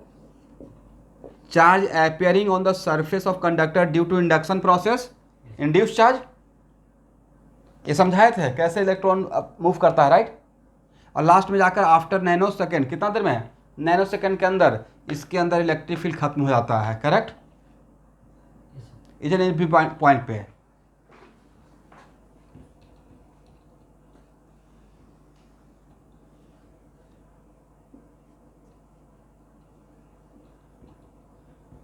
इसका मतलब ये हुआ कि मान लेते हैं कि अंदर के सरफेस पे Q1 है, अंदर सरफेस पे कितना है? Q1, करेक्ट ना? तो अंदर के सरफेस पे Q1 है, तो बाहर के सरफेस से डैम श्योर -Q1 होना पड़ेगा। क्यों होना पड़ेगा -Q1? कोई बता सकते हैं एनीवन? सर आपका जो चार्ज कंडक्टर है वो आइसोलेटेड है और उस पर इनिशियली चार्ज जीरो था, तो due to induction overall charge zero ही रहेगा, right? Initially your conductor is neutral, total charge is zero, और तब जाकर आपने इसके सेंटर पे without touching this conductor centre पे चार्ज क्यों रखते हैं, तो अभी भी वो किसी के टच में नहीं है। तो हो सकता है कि इनर सरफेस और आउटर सरफेस पे चार्ज अपीयर हो, बट इन दोनों का सम क्या रहेगा? अगर मेरा कंडक्टर आइसोलेटेड है तो initial charge and final charge equal होना पड़ेगा। तो if initial charge is zero then final charge should also be zero if conductor is what बोलना है? Neutral. If conductor is neutral, is it right? Yes, sir. Correct ना? तो यहाँ देखिए, तो इस केस में तो सर ये Q1 होगा कितना? तो इस Q1 के लिए हम लोग अंदर में गॉसियन सरफेस बनाएंगे, समझे स्टूडेंट?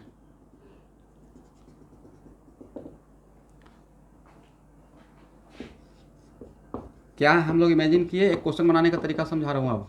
गॉसियन सरफेस और कंडक्टर के अंदर इलेक्ट्रिक फील्ड क्या होता है? तो क्या यहाँ पे इलेक्ट्रिक फील्ड जीरो माना जाए? Yes, sir. तो जो गॉसियन सरफेस बनाए हैं उस सरफेस का ईच एंड एवरी पॉइंट पे इलेक्ट्रिक फील्ड ही जीरो है, तो क्या फ्लक्स जीरो हो जाएगा? Yes, sir. ई डॉट डी एस का इंटीग्रेशन करेंगे तो ये तो हर जगह पे जीरो नजर आएगा, तो जीरो, करेक्ट? बट ये फ्लक्स जीरो किस कॉन्सेप्ट की वजह से? फैराडे और कंडक्टर के अंदर electric field zero in इलेक्ट्रोस्टैट, right? Yes, sir. अब next from Gauss law, Gauss law क्या है? फ्रॉम गॉस लॉ क्या होगा? बोलना है भाई, थोड़ा बहुत तो बोलिए। नेट फ्लक्स, तब ऐसा लगता है परमानेंटली म्यूट करके छोड़ देते हैं। From Gauss law net flux equal to Q enclose by epsilon naught, right. तो जो मैंने गॉसियन सरफेस बनाया उसके अंदर क्यू इनक्लोज कितना? बोलना तो है पहले, पहले ही जीरो कर दिए। जीरो कैसे? 30 प्लस 10 ना, ये तो पहले ही आप आंसर बता दिए। निकालना है Q1, तो इस गॉसियन सरफेस के अंदर चार्ज कितना? Capital Q plus Q1, right.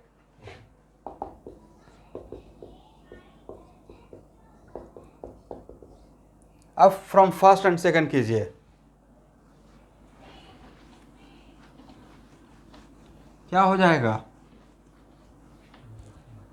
तो sir Q plus Q1 by epsilon naught equal to 0, मतलब Q plus Q1 equal to 0, मतलब Q1 equal to minus Q, right.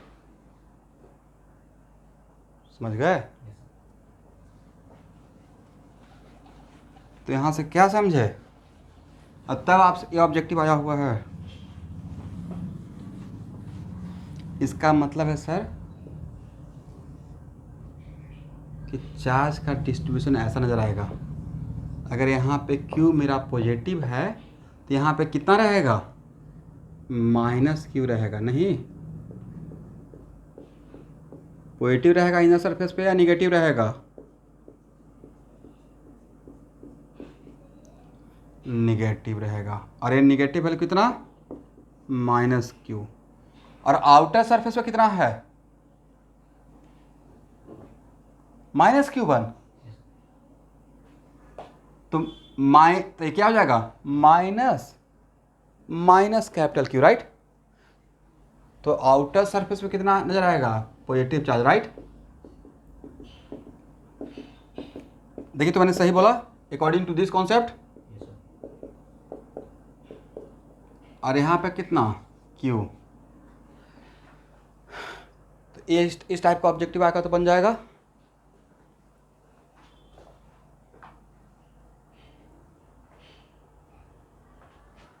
हो गया ना।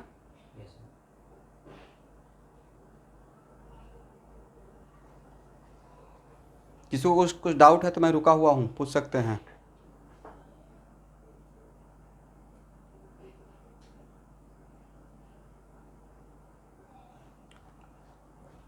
इनिशियली मेरा कंडक्टर पे टोटल चार्ज 0 था, तो अगर यहाँ पे Q1 रहेगा तो यहाँ पे माइनस Q1 होना पड़ेगा, क्योंकि अभी भी चार्ज 0 ही रहेगा। If conductor is isolated then isolated conductor, जो आइसोलेटेड मतलब जब किसी के टच में नहीं है, तो initial charge must be equal to final charge. तो इनिशियल चार्ज कंडक्टर पे 0 था, right, before putting the charge at the centre of the sphere. तो अगर मैंने मान लिया कि अगर इसके इनर सरफेस पे Q1 तो बाहर के सरफेस माइनस Q1 होगा, तभी तो दोनों मिलाकर 0। Initial charge equal to final charge, तो Q1 कितना आया? Minus Q।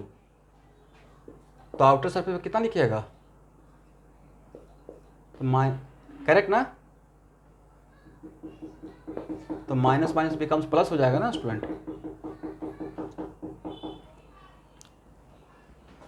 यहां तक हो गया ना?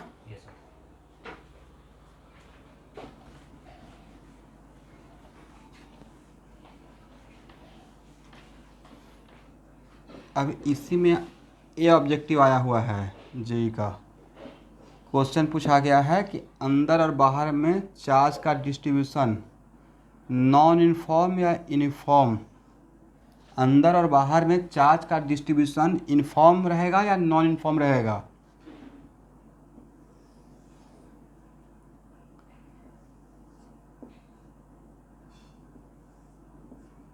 ये निगेटिव चार्ज किसके वजह से आया निरंजन? यहाँ पे अंदर के सरफेस पे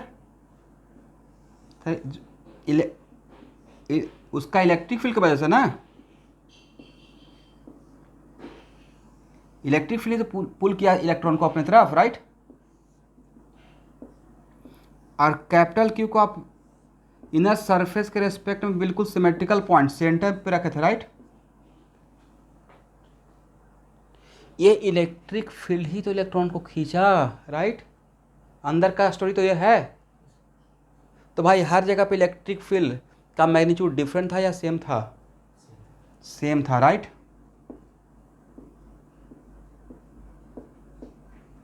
इसलिए अंदर में यूनिफॉर्म, करेक्ट। अब बाहर में जो अगर किसी भी कंडक्टर के आउटर सरफेस पर चार्ज डालते हैं, आउटर सरफेस के लिए, तो शेप अगर सिमेट्रिकल तो चार्ज का डिस्ट्रीब्यूशन भी सिमेट्रिकल। आउटर सरफेस के लिए पहले ही मैं पढ़ा चुका हूँ, राइट। इसका मतलब यहाँ भी चार्ज का डिस्ट्रीब्यूशन क्या रहेगा, अनसिमेट्रिकल या सिमेट्रिकल। और जो एक क्यू चार्ज सेंटर पर रखे उसका इलेक्ट्रिक लाइन्स ऑफ फोर्स इसके सरफेस पे परपेंडिकुलर होना पड़ेगा। बोलिए क्यों? Because conductors are equipotential, right. Because conductors are what, ये अल्टीमेट जबरदस्त कॉन्सेप्ट है इक्विपोटेंशियलिटी का, उसको मेंटेन करके रखना है। कंडक्टर्स आर इक्विपोटेंशियल, तो जैसे भी फॉल करेगा, लेकिन इनर सरफेस और आउटर सरफेस के बीच में एक छोटा सा गैप है जहां पे इलेक्ट्रिक फील्ड का डिसकंटिन्यूटी रहेगा, राइट। यहाँ पे इलेक्ट्रिक फील्ड नहीं रहेगा, फिर यहाँ से स्टार्ट होगा। नहीं मेरे ऊपर ट्रस्ट है तो क्वेश्चन बैंक में देखिएगा कि आया हुआ है नहीं है।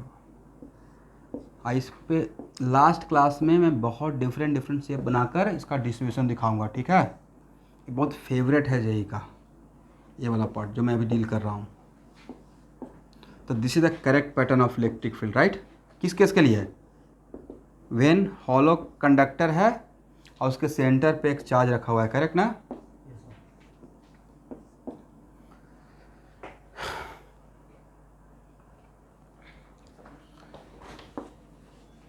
अभी एचसीबी का क्वेश्चन नंबर 4 मत सॉल्व कीजिएगा, वो अचानक से बड़ा प्रॉब्लम नज़र आएगा। इसलिए मैं सोचा कि थोड़ा उसका लो लेवल से स्टार्ट करता हूँ, ठीक है।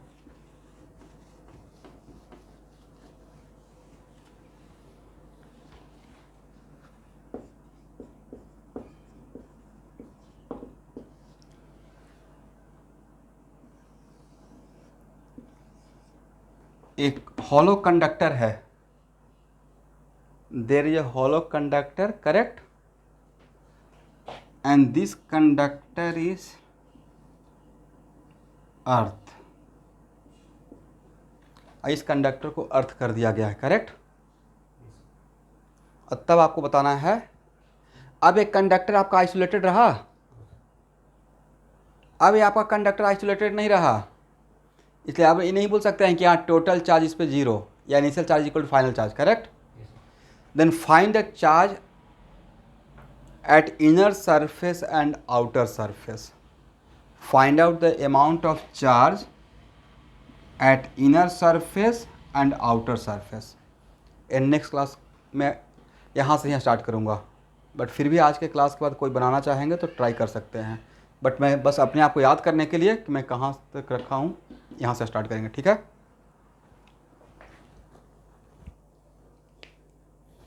ठीक है ना एवरीवन। तो मिलते हैं 9 बजे।